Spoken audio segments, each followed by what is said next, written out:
G'day footy heads, welcome to a big finals edition of the Halftime Break. My name's Chris Weaver, joined this week by Tom Brown. How are you going? Yeah, it's great to be here on the Halftime Break. There were two convincing performances on the weekend, Chris, and three fairly ordinary ones. We'll get onto those in just a moment. Yeah, Adelaide and St Kilda, both very convincing, it has to be said. Brisbane too with their big comeback. We'll get on to the disappointing ones later on, but Chris Judd, meantime, just how stupid was he on Saturday night? It's absolutely peculiar. Riscatelli was laying down on the ground. He was side on. I can't see what Judd had to gain from doing what he did. It was almost just compulsive. And I think a lot of the football community, Chris, are fairly confused. And news through from the tribunal that Judd has in fact got 3 weeks. So Judd will be having a fairly quiet start on the Pine to next season, Chris.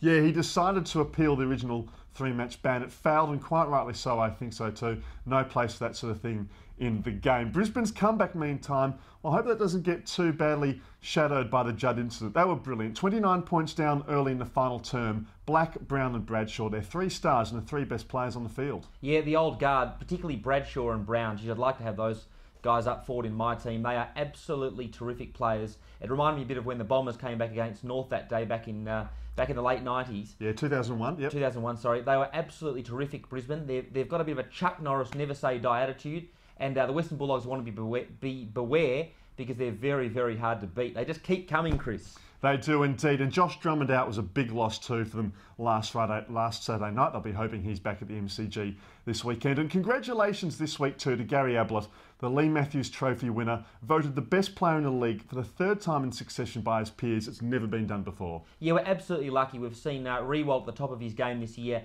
and indeed Ablett. I think it's a terrific accolade for Gary Ablett. He's a good bloke as well. He's sort of coming out of his shell a bit now, and he's quite relaxed with who he is.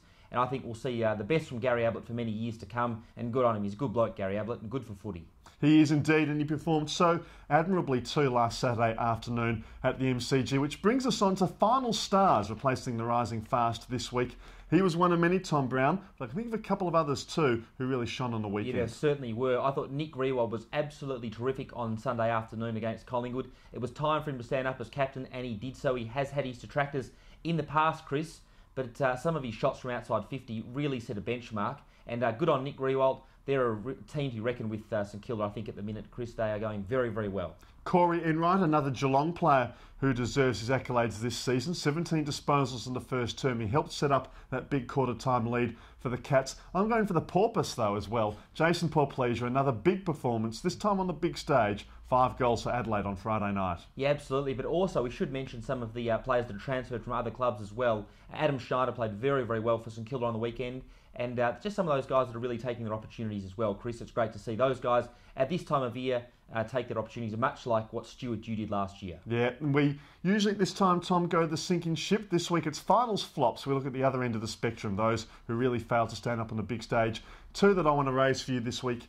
Alan Didak and Ryan Griffin. I understand Griffin was coming back from an injury, which he missed out in round 21 the last time they played the Cats, but gee, he was disappointing. Just chased the footy on Saturday. Yeah, he was. Presti was also very, very disappointing, and as was Tarkin Lockyer. So those guys, if they want the medallion around their neck come 26th of December, they need to step up and take their opportunities, Chris. Yeah, September perhaps instead of the Boxing Day Test, mate, but spot on there as they it's a bit tongue-tied. I'm so excited. They need to stand up this weekend. Looking forward to the weekend then. Your tips. Friday night it's the Bulldogs and Brisbane, and Saturday night Collingwood and Adelaide. Chris, I think that on Friday night the Bulldogs will get over the line, but it won't be as easy as perhaps everyone expects. I think the Bulldogs are about $1.25 for those halftime break watchers that like having a punt.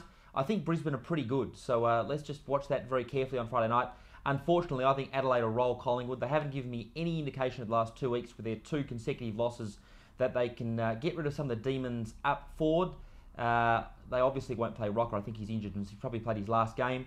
But I think that Adelaide will get over the line, and it'll be 2 very interesting prelim finals then, Chris. I think the Bulldogs, they're shaky in finals, but they'll still get home on Friday night.